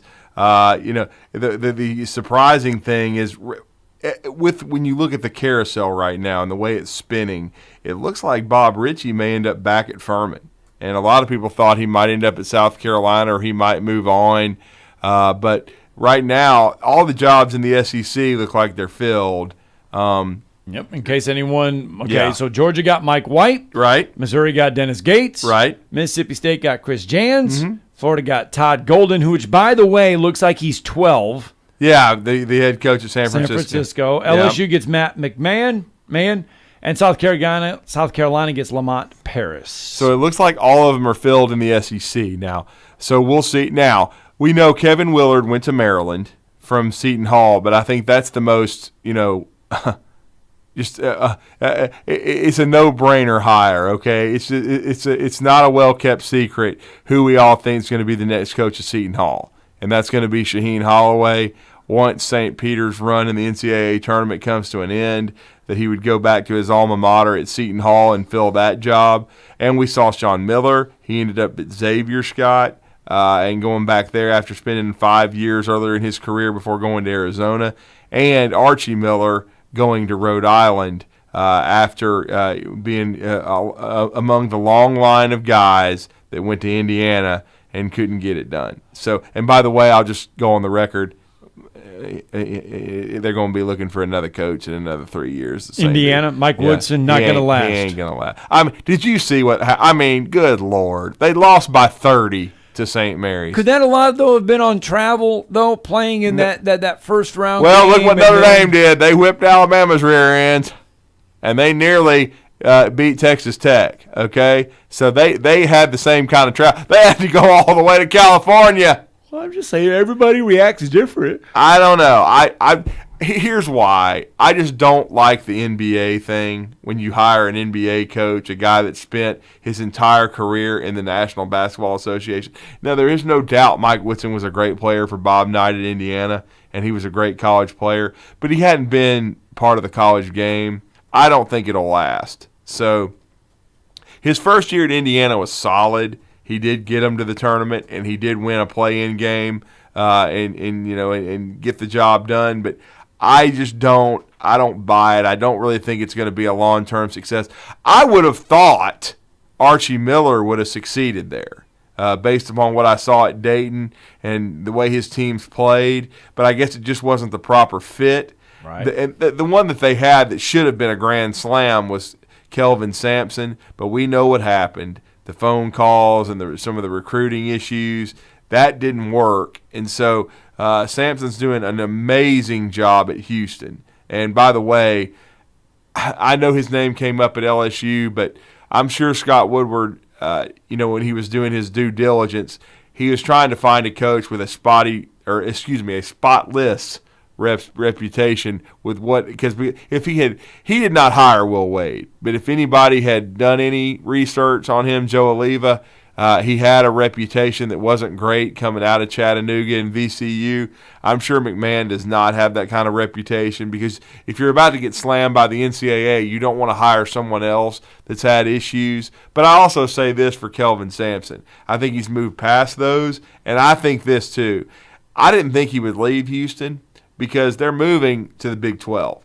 Right. So they're going to be in a big-time league. His son is on that staff at Houston. Yes. And there's great speculation that when Calvin Sampson steps Retires, away, It's going to be to retire, not take another job, and his son will take over. And he's already 66 years old, too. Yeah, at Houston. Yeah. Of course, Bobby Champagne, former UNA head coach, on that staff, on the bench. Saw him on the bench this weekend as Houston is making that run. So still a little connection there to North Alabama in the Sweet 16. All right, a lot of these college basketball coaches in the SEC are going to get paid probably about $2 million, $3 million range to come to their new school, probably around there. College football is a completely different story. In case you're wondering, going into the new year for college football, the top 10 coaches will get that are getting paid in college football. Lincoln Riley, USC is a private school. They don't have to disclose it, but it's estimated it's in upwards of $10 million plus the new lavish mansion. I don't know if you've seen $17 million. That's what $17 million mansion for Lincoln Riley. So you can't tackle anybody and get your ass whooped when you go to the playoffs. So Lincoln Riley leads the way in 2022. Nick Saban, $9.9 million around there. That's embarrassing that Lincoln Riley is making more money than anybody in the country. The guy's never won a playoff game, ever. Brian Kelly is tied for fourth going into the new year with $9.5 million to bring what he did for Notre Dame. And he hasn't LSU. won a playoff game either in the defense of that. But Lincoln Riley has gotten there several times. How many times has Lincoln Riley gotten there? Twice? I believe he's been in the playoffs 3 times. Is it 3? Because Brian Kelly has been there. Because I know in 2017, remember, that Oklahoma choked on sauce. And with Baker Mayfield, and had a big lead against Georgia, could not hold it. Right. Georgia wins that game, and then goes on to lose to Alabama in that classic national championship game. And then in 2018, Alabama trounced Oklahoma in the Orange Bowl. And then remember, Jalen Hurts quarterbacked the team in 2019, and LSU beat the brakes off of them. So it is 3 times. Yeah, they've been there 3 times. So I don't know. I think Lincoln's a good coach, but I think he's soft. He didn't want any of the SEC. Would you take Lincoln Riley or Brian Kelly? Man, I'd take Brian Kelly. I mean, I think he had a harder job at Notre Dame because of the academic restrictions, and the cold weather and things of that nature. I think Lincoln had more. Lincoln inherited a good program from Bob Stoops. Okay, he inherited a good thing. At Notre Dame, they still haven't won anything in a long, long time. But Brian Kelly got them back to relevance, at least being good every year. I think LSU made a good hire. I don't know that he'll be able to beat Nick Saban, but I think that LSU will be really good. And so again, I'm not a big Lincoln Riley guy. I think he does a great job with his offense. The reason I'm not a Lincoln Riley guy is because they're allergic to defense. They don't want to tackle anybody. They give up a ton of points. They'll do the same thing at USC. And yeah, he's going to get great athletes. There's no doubt about it. They'll be able to score in that league up there where they're allergic to defense. So the land of fruit and nuts is allergic to defense. They're allergic to politics. They're allergic to at least if you want to, anybody want to move to Sacramento and pay $9 for gas? That's all I'm saying. I mean, come on. But the Pac-12, they're a much better basketball league than they are football, and they only got in 3 teams in the NCAA tournament. But they've got some good. I think Arizona's a really good basketball team. USC got beat in the first round by this Miami team that's going on a run. But certainly, I think they've got a couple of really good teams, remaining. When you think, does Lincoln Riley get to the playoffs before Brian Kelly simply because of the path that he has to go through? Well, probably. I mean, definitely. I mean, LSU's got to play in the toughest division in all of college football. I mean, the land of fruits and nuts out there, they don't have. I mean, now Mario Cristobal left for Oregon, and we don't know what Dan Lanning's going to be able to do. Are they going to be able to actually tackle somebody? We don't know. Right. Certainly, he has the pedigree from the SEC, but and then UCLA and Chip Kelly are they going to continue to improve? We don't know. I mean, and then I will say this though, I know you're referencing the top 10 highest paid coaches in college football. going into the year I'll right just say now. it repeatedly, and I've said it. David Shaw is stealing money. How can that guy be making $9 million? Okay, Who Mel Tucker's fourth at $9.5 million. We know he just got that contract, though. Yeah, Jimbo Fisher's at $9 million, right there at number 6. Tied for number 6 with the aforementioned David Shaw. Stealing money. Keep in mind, Stanford is private as well. So they don't have to disclose the amount. It's an estimated $9 million. But see, it says though the Pac-12's highest paid coach by a wide margin prior. Okay, here we go. Prior to Lincoln Riley. Reported total from the 19 season is now public record, and they're guessing around $9 million or exceeding $9 million. What has he ever won? He did not see a pay reduction in the 21 campaign stemming from the academic crisis or the economic crisis around college football. He assumed Stanford's top position in 2011 after 4 seasons as Jim Harbaugh's OC with the Cardinals. I knew he got bumped up, but what has he ever won? But I know Lincoln Riley has gone to the playoffs, but what has Lincoln Riley won? At least he's won the conference and gone to the playoff. Didn't Stanford win the conference 1 year under Shaw? Maybe once, but I'm talking about he hasn't come close to sniffing the playoff. I mean, come on! I was stunned when I found out what he supposedly made. I was like, "Good Lord! You have got to be kidding me!"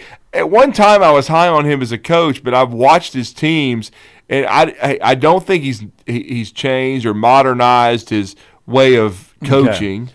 And 2011, yeah, as a head coach, he went 11-2.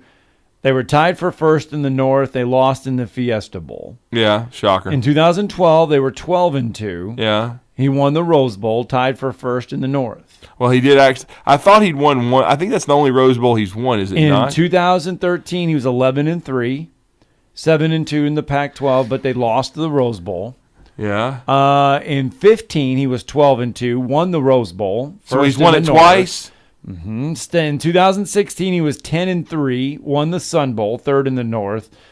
In 2017, they were 9. Okay, he has not had double-digit wins, though, since 2016. They've gone in 17 and above. He's gone 9-5, 9-4, 4-8, 4-2, 3-9. That's what he has done since 2000. They were 3-9 last year? They were 3-9 in 2021. And he's making $9 million? I mean, what is this? $3 million a win? He's basically cashing in on his first stealing money. 4 out of 5 seasons. Yeah. How much of this is Tiger paying for? I mean, good heavens. This guy's awful. And that's what I'm saying. I knew it had been trending down, but I have to admit, I didn't even pay attention to them last year because I don't pay attention to the irrelevant Pac-12. But, I mean, good heavens, that's pathetic. Yeah. I mean. In his last 3 seasons, he is 11-17. 11-17. And making $9 million a year. Holy Toledo. That just shows they don't care in the Pac-12. In the SEC, he would have been fired so fast his head would be spinning. That's why no wonder Coach O wanted the USC job. You know what I'm saying? Because different pressure. You could lose and they're not going to care. Well, I will say, yeah, USC probably would. USC, you would be fired. At 2021, you would have been fired. Yeah. If you were at USC. Stanford, it gets you $9 million. I mean, this is ridiculous. 3-9, I would have already fired the guy. Are you kidding me? Dabo Sweeney on this list, $8.5 million. That's 8th, tied with Well, he James had a Franklin. bad year last year and won about 9. I mean, at least he went to a bowl game. Yeah. 3-9. 3-9. Mario Cristobal now is in this list because he made the move from Oregon to Miami, $8 million. And then Ryan Day, $7.6 million to round out the list. Those are the going into the year, those are the highest paid coaches. Obviously, nobody outside of David Shaw on any sort of trouble for losing. And let me just say this about David Shaw. Year. And this is another reason. Remember, this was back when we covered the Super Bowl and things of that nature and the NFL draft. When we were able to be around David Shaw because he was an analyst and doing all everybody. This is back before the 3-9 and all this stuff. But that dude is one of the most arrogant guys you're ever going to be around. I mean, this guy thinks he knows everything about football. David Shaw? Yeah. Yeah. He basically called Alabama, just a football school that doesn't care about academics and is not as elite as a school like Stanford. Hey, we don't go 3-9 unless we've got a pathetic football coach we fire, okay?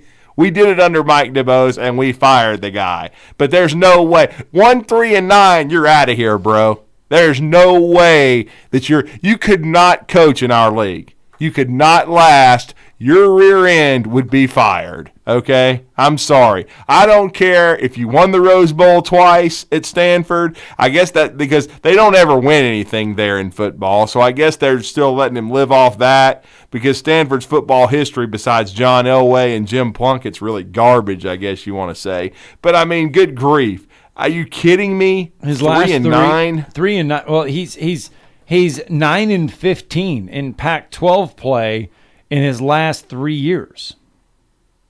Yeah. 9-15. I mean, with the SEC has chased coaches out. I mean, you look at his last 3 years. I mean, it's bad. Awful. Yeah. I mean, look, Coach O, at least they went to a bowl last year. Okay? And the year before they went 5-5. And they fired him and he had gone, 15-0 3 years ago. I mean, 3-9. Who did they beat last year? I mean, that's pathetic. Well, I can guarantee we can look here. Give me 2 seconds. I will pull it up. I mean, that is awful. We can figure out that 3-9. Let's see here. Here we go. 2021 football season. I don't visit the Stanford website very much, so it's taken me 2 seconds. Why would you? They're 3-9. Okay, so that's 2022. Let's go to 2021. Stanford beat number 14 USC. Yeah, well, that's why they fired Clay Elton. They beat Vanderbilt.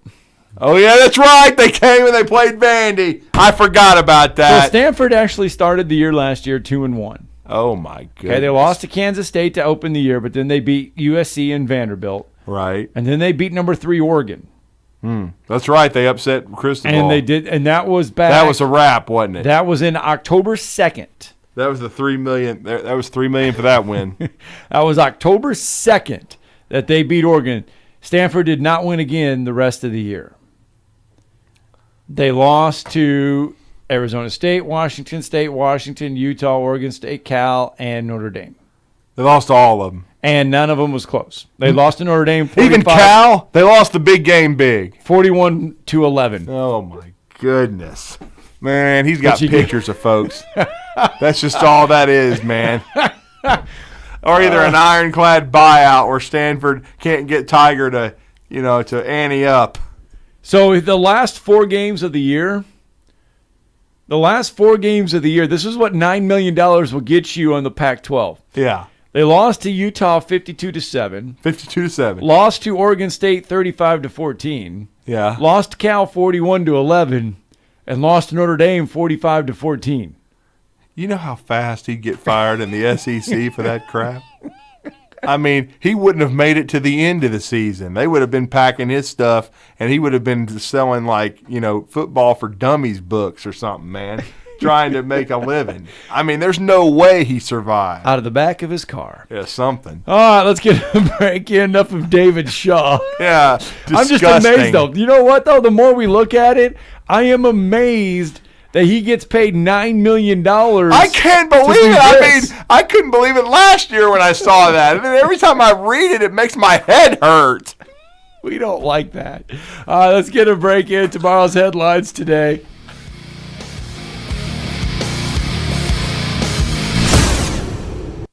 You're listening to Talkin Ball on 97.7 ESPN The Zone. Tired of the same old menu options everywhere you go? Then you need to try Metro Diner in Huntsville and Madison. The award-winning Metro Diner serves up signature dishes like their Charleston shrimp and grits, famous fried chicken and waffles with strawberry butter, and lots more. Their entire menu is available anytime, breakfast, lunch, or dinner. And stop by for brunch on Saturday or Sunday and enjoy the lowest price mimosas in town. Airport Road, Huntsville, and Highway 72 in Madison. In diner or at home, make it Metro Diner. The kitchen is the heart of any home. It's where the family gathers. It's where kids discover old recipes and make them their own. Just starting out or just now getting started on the dream kitchen you've always wanted? I'm Chris Haygood, and from all of us here at Bob Wallace Appliance to the home builders and the homeowners of the Huntsville area, a heartfelt thank you for buying local. We're in Huntsville, Florence, and Coleman, and online at bobwallaceappliance.com. Redmont Vodka and Vulcan Gin, Alabama-made premium quality spirits, owned by our very own Charles Barkley. 8 times distilled, gluten-free, and non-GMO. Whether you choose to sip Redmont on the rocks or blend it with your favorite mixers, you will definitely be able to taste the difference. Pick up some Redmont Vodka and Vulcan Gin today. Available in ABC stores and package stores. For more information, visit us at redmontdistilling.com. Also, follow us on Instagram at Redmont Distilling. Support local, enjoy responsibly. No representation is made that the quality of legal services to be performed is greater than the quality of legal services performed by other lawyers. A wise man once said, "If you take care of old folks and children, everything in the middle will take care of itself." Hi, I'm Danny Aldridge, lawyer in Alabama and Tennessee. In the next 20 years, the number of those folks over 65 years of age will more than double. In our golden years, the most important goal is to be treated with dignity and have control over doing what makes you grateful with those you love. At the Aldridge Law Firm and the Legal Town Center, we're dedicated to help you with these goals, and we'll be there when life throws you those inevitable curveballs. Let us assist you with your legal needs, whatever they may be or become. You may reach us by phone at 256-534-3188 or online with Dan at danaldridgelaw.com. Just remember, we're here to help. Whether it's personal injury, wrongful death, fraud and cheat, or estate planning made complete, we're here to help. SportsMed is the official team physicians of the Rocket City Trash Pandas. And if the pros trust SportsMed, you can too. SportsMed provides every service you might need for complete orthopedic care, specializing in orthopedic surgery, sports medicine, joint replacement, spine surgery, neurosurgery, and podiatry. And they offer their own brace shop, in-house full-body MRI, physical therapy, walk-in clinic, and so much more. 4 locations and on the web at sportsmedalabama.com. Still trying to clear up what ended up being a no-injury wreck. That's in the 900 block of Upper Hurricane Road. That's near Deer Trace. They canceled Himsey on it. We had one at Moores Mill in Countess that had an injury. Winchester and Moores Mill went to a parking lot, and Braves Drive in Moores Mill had an injury, but it should be long gone now. Dr. Sandman has the Somnodent, a safe, insurance-approved alternative for snoring and sleep apnea. Dr. Randall Sandlin, 350-CARE. Captain Nick in the Jordan Lane Popeyes Skywatch Traffic Center. This segment of Talkin Ball is brought to you by University Kia, the #1 volume Kia dealer in the state of Alabama. Located online at universitykia.com.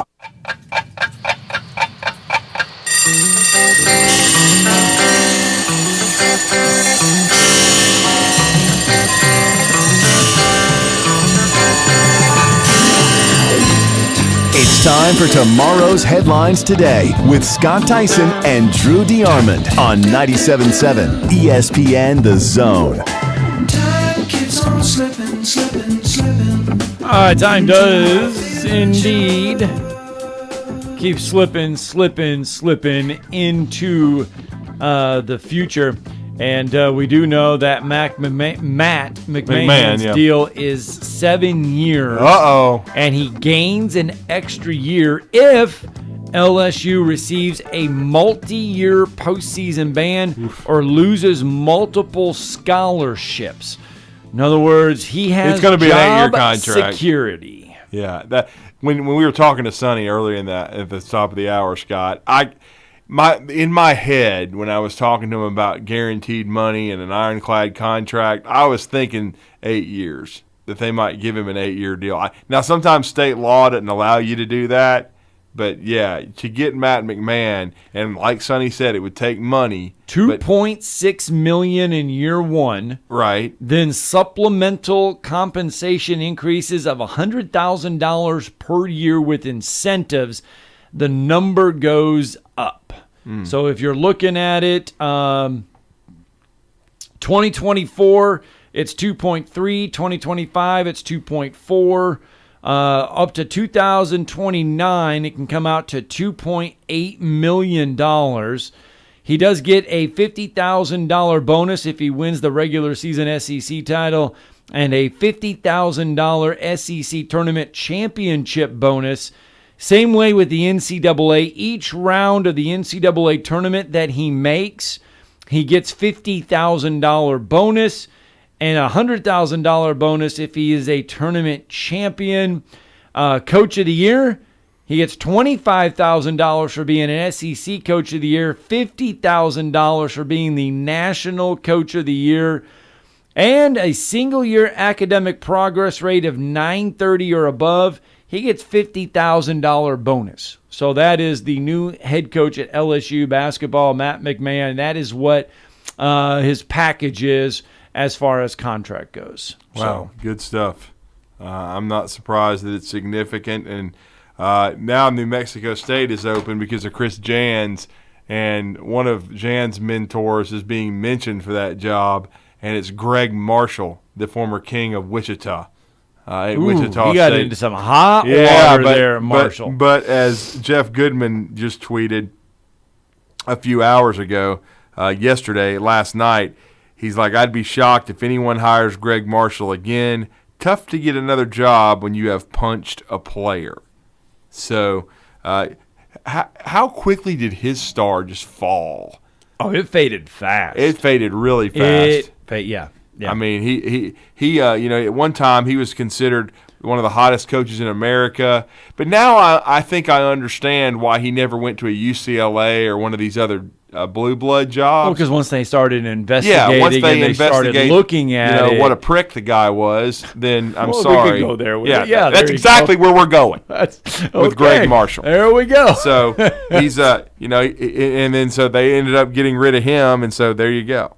All right, the other one we didn't get to talk about, and it's no surprise, but it did happen over the weekend. Emory Jones is officially in the transfer portal for the Florida Gators. Yeah. That's not a shock. No. Because, we knew it was coming. We thought it was going to be last year, and then he didn't, and now he did, and now it's officially in there.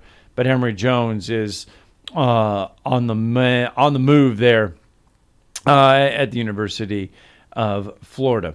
And then on this date and time, I'm sure you all remember this, just to tell you how much it's happened. On 2013, 15 seed Florida Gulf Coast beat number 2 seed Georgetown in the round of 64, okay? Mm-hmm. At the time, now keep in mind this was 2013.